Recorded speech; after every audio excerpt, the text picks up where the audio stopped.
Hello नमस्कार प्यारे बच्चों, आप सभी लोगों का मोस्ट वेलकम है आपके अपने प्यारे से यूट्यूब चैनल सीके इस ऑनलाइन क्लासेस में। तो कैसे हो आप सभी लोग। उम्मीद करते हैं कि आप सभी लोग अच्छे होंगे और आप सभी लोग की पढ़ाई जो है बिल्कुल ही अच्छी तरीके से चल रही होगी।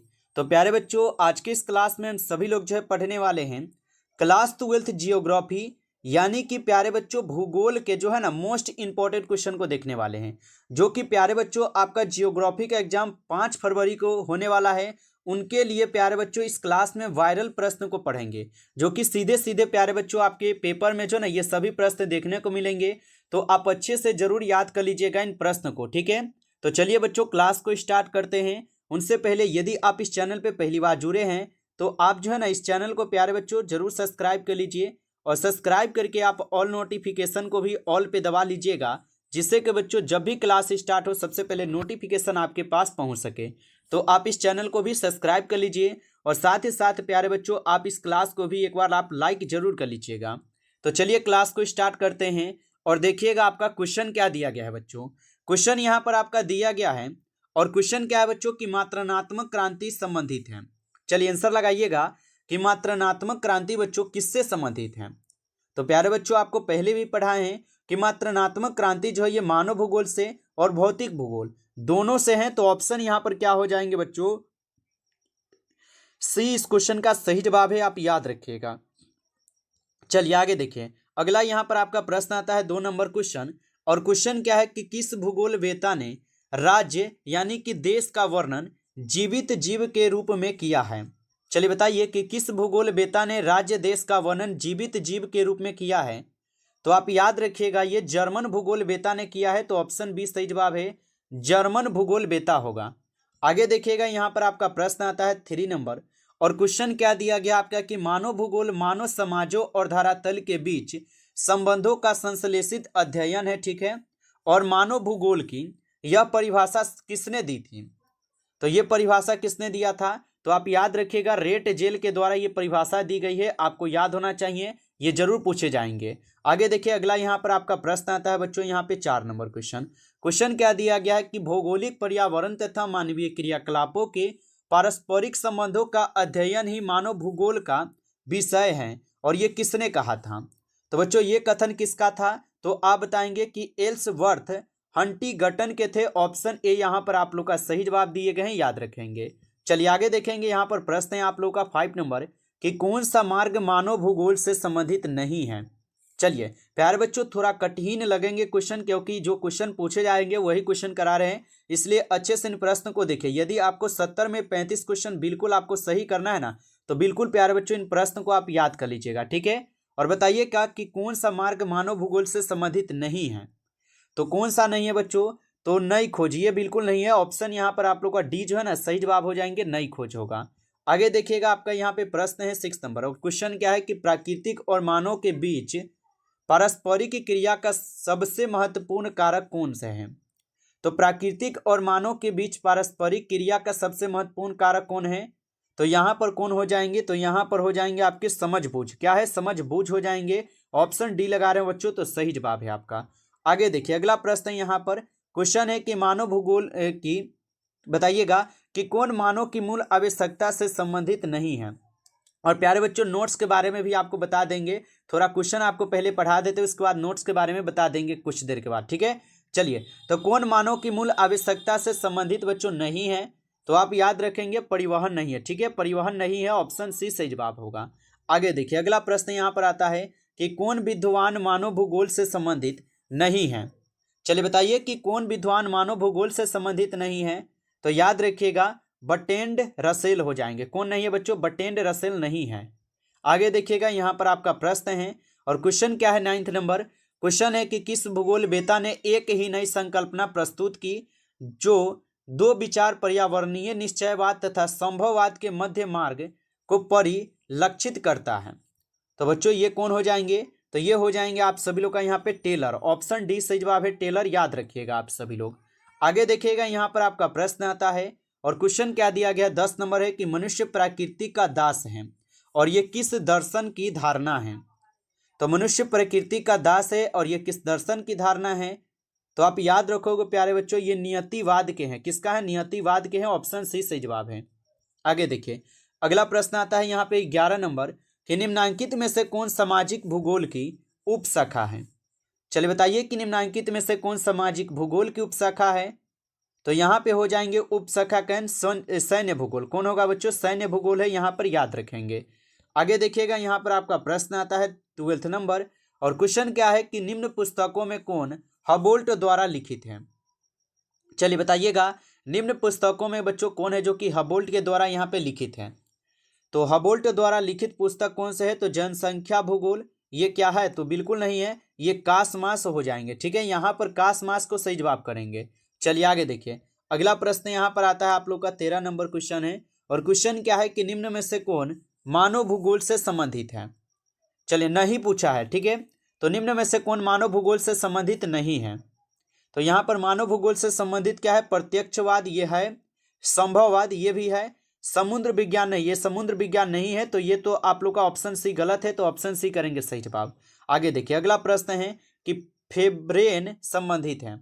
चलिए बताइए कि यहाँ पे फेब्रेन जो है ना ये संबंधित है, तो ये संबंधित हो जाएंगे संभववाद से। किससे है, संभववाद से। ऑप्शन बी सही जवाब है, संभववाद। आगे देखिएगा यहाँ पर आपका प्रश्न है और क्वेश्चन क्या है कि संभववाद की अवधारणा में किस घटक को यहाँ पे महत्वपूर्ण माना गया है। चलिए बताइए संभववाद की अवधारणा में किस घटक को महत्वपूर्ण माना गया है। तो यहाँ पर क्या हो जाएंगे सही जवाब, तो यहाँ पर सिर्फ होगा सिर्फ और सिर्फ यहाँ पर क्या, तो मानवीय घटक। लेकिन आप लोग सी लगाए होंगे जो कि बिल्कुल गलत है, सिर्फ और सिर्फ मानवीय घटक को याद रखेंगे। चलिए आगे देखते हैं अगला प्रश्न देखिएगा, क्वेश्चन है नियतिवाद संकल्पना में किस घटक को महत्वपूर्ण माना गया है। तो नियतिवाद संकल्पना में किस घटक को महत्वपूर्ण माना गया है, तो ये प्राकृतिक घटक और मानवीय घटक दोनों होगा, यहाँ पर आप याद रखेंगे। ठीक है, चलिए आगे देखिए अगला प्रश्न देखिएगा आप लोग का यहाँ पे क्वेश्चन है और क्वेश्चन क्या दिया गया, आप सभी लोग का क्वेश्चन है कि निम्नलिखित में से कौन सा एक मानव भूगोल से संबंधित नहीं है। तो निम्नलिखित में से कौन सा एक मानव भूगोल से संबंधित नहीं है। तो यहाँ पर कौन नहीं है, तो मात्रणात्मक क्रांति ये मानव भूगोल से संबंधित नहीं है। ऑप्शन सी जो है प्यारे बच्चों सही जवाब होगा यहाँ पे। आगे देखिएगा आपका प्रश्न है 18 नंबर क्वेश्चन है कि नव निश्चयवाद के प्रवर्तक कौन है। चलिए बताएंगे कि नव निश्चयवाद के प्रवर्तक कौन है। और बच्चों आप लाइक नहीं किए हो तो आप लाइक जरूर कर लीजिए एक बार क्लास को, ठीक है। और चैनल पे पहली बार जुड़े हो तो आप एग्जाम तक के लिए प्यारे बच्चों चैनल को सब्सक्राइब करके आप जुड़े रहिए, क्योंकि प्यारे बच्चों बिल्कुल इंपॉर्टेंट क्वेश्चन आपको एग्जाम के लिए करवा रहे हैं, तो आप लोग जुड़े रहेंगे चैनल को सब्सक्राइब करके। और न्यू स्टूडेंट है तो एक बार आप लोग कमेंट में I am new student sir जरूर लिखिएगा, ठीक है। और बताइए कि नव निश्चयवाद के प्रवर्तक कौन है। तो बच्चों याद रखिएगा आप सभी लोग टेलर हो जाएंगे। कौन हो जाएंगे, टेलर हो जाएंगे, याद रखेंगे। आगे देखिए अगला प्रश्न यहाँ पर आता है किसने कहा मानव प्रकृति का दास है। चलिए बताइएगा यह किसने कहा था कि मानव जो है ना ये प्रकृति का दास है। तो बच्चों याद रखिएगा एलन सेम्पुल के द्वारा ये कहे गए थे। ऑप्शन डी हो जाएंगे सही जवाब, एलन सेम्पुल होगा। आगे देखिएगा यहाँ पर प्रश्न है कि मानव भूगोल का जनक किसे बच्चों कहा जाता है। चलिए बताएंगे कि मानव भूगोल का जनक जो है किसे कहा जाता है। तो याद रखिएगा मानव भूगोल का जनक कहते हैं किसे, तो रेट जेल को कहते हैं। ऑप्शन डी आपका सही जवाब है, रेट जेल को कहते हैं। आगे देखिएगा यहाँ पर प्रश्न है कि विश्व में जनसंख्या की दृष्टि से भारत का स्थान कौन सा है। तो विश्व में जनसंख्या की दृष्टि से भारत का स्थान देखा जाए तो अभी 2011 का ही साथियों जनगणना लिया जाता है, ठीक है। याद रखिएगा इतना कि 2011 की अगर जनगणना के अनुसार देखेंगे तो हमारा अभी भारत दूसरे स्थान पर ही है। जैसे कि आपको पता ही है कि अभी तो पहले स्थान पर आ चुका है, लेकिन यह अपडेट नहीं हुआ है। जब ये जनगणना होगा तब पहले नंबर पर आएगा। लेकिन याद रखेंगे तो ये विश्व में यहाँ पे अगर जनसंख्या में देखा जाए तो भारत हमारा हो जाएंगे अभी दूसरे नंबर पर ही, ठीक है। अगर 2011 की जनगणना के अनुसार देखा जाए तब, क्योंकि प्यारे बाबू अभी जनगणना हुआ नहीं है, तो जनगणना होगा उसके बाद जो है ये जनगणना के बाद ही पहले स्थान पर कहलाएंगे, ठीक है। तो इतना याद रखेंगे। चलिए आगे देखिएगा यहाँ पर क्वेश्चन है कि विश्व में जनसंख्या का कितना प्रतिशत भाग एशिया में निवास करती है। चलिए आंसर लगाइएगा, विश्व में जनसंख्या का कितना प्रतिशत भाग है जो कि एशिया में निवास करती है। तो ये हो जाएंगे कुल आपके 60%, ठीक है। कितना होगा, 60% जो कि एशिया में निवास करती है। आगे देखेंगे प्रश्न है कि किस शताब्दी के प्रारंभ में विश्व की जनसंख्या 600 करोड़ से अधिक दर्ज की गई है। चलिए तो किस शताब्दी के प्रारंभ में विश्व की जनसंख्या 600 करोड़ से अधिक दर्ज की गई है। तो याद रखिएगा 21वीं में की गई है। ऑप्शन सी सही जवाब है। आगे देखिए यहाँ पर आपका प्रश्न है और क्वेश्चन क्या है 24 नंबर क्वेश्चन है कि एशिया में बहुत अधिक स्थानों पर कम लोग और कम स्थानों पर बहुत अधिक लोग रहते हैं, और यह किसने कहा है? चलिए बताइए आप सभी लोग। बिल्कुल इजी क्वेश्चन है, पढ़ा चुके हैं पहले भी कि एशिया में बहुत अधिक स्थानों पर कम लोग और कम स्थानों पर बहुत अधिक लोग रहते हैं, और ये किसने कहा था? तो ये कहे हुए थे कौन? जॉर्ज बी क्रेसी ने। ठीक है, याद रखेंगे, जॉर्ज बी क्रेसी ने कहा था। आगे देखिए, यहाँ पर प्रश्न है आपका कि मोटे तौर पर विश्व की जनसंख्या का लगभग 80%, यहाँ पे 80% है, कितने प्रतिशत स्थल भागों में निवास करता है? तो याद रखिएगा 10% हो जाएंगे। ऑप्शन सी यहाँ पे सही जवाब होगा। आगे देखिए, यहाँ पर क्वेश्चन है कि 1750 ईस्वी के आसपास जब औद्योगिक क्रांति का उदय हुआ, उस समय विश्व की जनसंख्या जो ना कितने थी? तो 1750 ईस्वी के आसपास जब औद्योगिक क्रांति का उदय हुआ, उस समय विश्व की जनसंख्या कितनी थी? तो याद रखिएगा आप सभी लोग 55 करोड़। कितना था? 55 करोड़। ऑप्शन बी सही जवाब है। आगे देखिएगा, यहाँ पर आपका प्रश्न है, किसने अपने सिद्धांत में कहा कि लोगों की संख्या खाद्य आपूर्ति की अपेक्षा अधिक तेजी से बढ़ती है? तो किसने अपने सिद्धांत में कहा था कि लोगों की संख्या खाद्य आपूर्ति की अपेक्षा अधिक तेजी से बढ़ती है? तो याद रखिएगा आप सभी लोग, थॉमस मोल्थस ने। ठीक है, थॉमस मोल्थस ने कहा था, याद रखेंगे। आगे देखिएगा, यहाँ पर आपका प्रश्न है कि इनमें किस देश की जनसंख्या सबसे अधिक है? तो इनमें किस देश की जनसंख्या सबसे अधिक है? तो याद रखिएगा आप सभी लोग, संयुक्त राज्य अमेरिका की होगा। किसका होगा? संयुक्त राज्य अमेरिका का होगा। आगे देखिएगा, यहाँ पर आपका प्रश्न है, और प्रश्न क्या दिया गया है कि निम्नलिखित में से किस देश की जनसंख्या बढ़ने के बदले घटती जा रही है? चलिए बताइए। तो निम्नलिखित में से किस देश की जनसंख्या बढ़ने के बदले घटती जा रही है?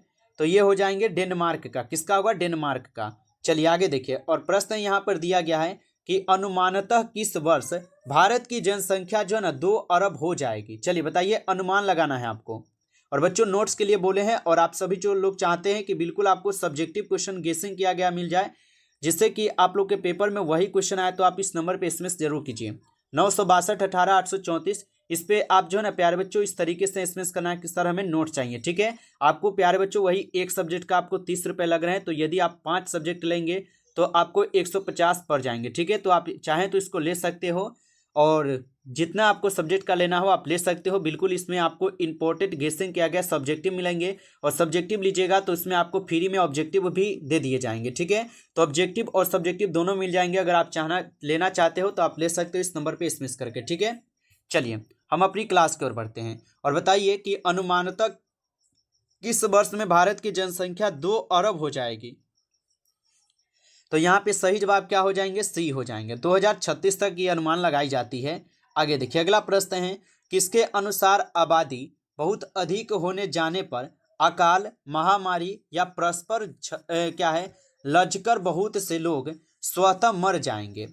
तो ये कहे गए हैं किसके द्वारा? मोल्थस के द्वारा ये कथन कहे गए हैं। ऑप्शन ए सही जवाब होगा, मोल्थस। आगे देखिएगा, प्रश्न आता है, मोल्थस ने अपने सिद्धांत में किस वर्ष कहा था कि लोगों की खाद्य आपूर्ति की अपेक्षा अधिक तेजी से बढ़ेगी? तो ये कब कहे थे? ये कहे थे आपके कब? तो याद रखिएगा, ये कहे थे 1790 में। ऑप्शन ए सही जवाब है, 1790 में। आगे देखिएगा, यहाँ पर आपका प्रश्न है, भरमौर जनजातीय क्षेत्र जो है ना ये संबंधित है। चलिए बताइए कि भरमौर जनजातीय क्षेत्र संबंधित है, तो ये संबंधित है गद्दी से। किससे है? गद्दी से है। ऑप्शन ए सही जवाब है।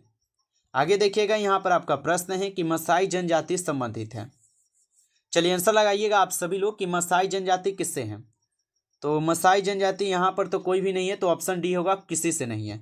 आगे देखिए, अगला प्रश्न है, कुलगारी किस देश में अवस्थित है? तो कुलगारी किस देश में अवस्थित है? तो ये ऑस्ट्रेलिया में होगा। किस में है? ऑस्ट्रेलिया में, याद रखेंगे। नमस्कार प्यारे बच्चों, इस क्लास में टॉप 35 क्वेश्चन थे, जो कि काफ़ी इंपॉर्टेंट क्वेश्चन थे ये सभी क्वेश्चन। और बच्चों 35 में कितना क्वेश्चन सही हुआ है ये भी बताइएगा कमेंट में, और अच्छा लगा हो तो आप जो प्यारे बच्चों इस क्लास को लाइक कर लीजिएगा। चैनल पे पहली बार जुड़े हैं तो आप इस चैनल को भी सब्सक्राइब कर लीजिए। सब्सक्राइब करके आप ऑल नोटिफिकेशन को भी ऑल पे दबा के जुड़ जाइएगा, जिससे कि जब भी कोई नई क्लास हो सबसे पहले क्लास का नोटिफिकेशन आपके पास पहुंच सके।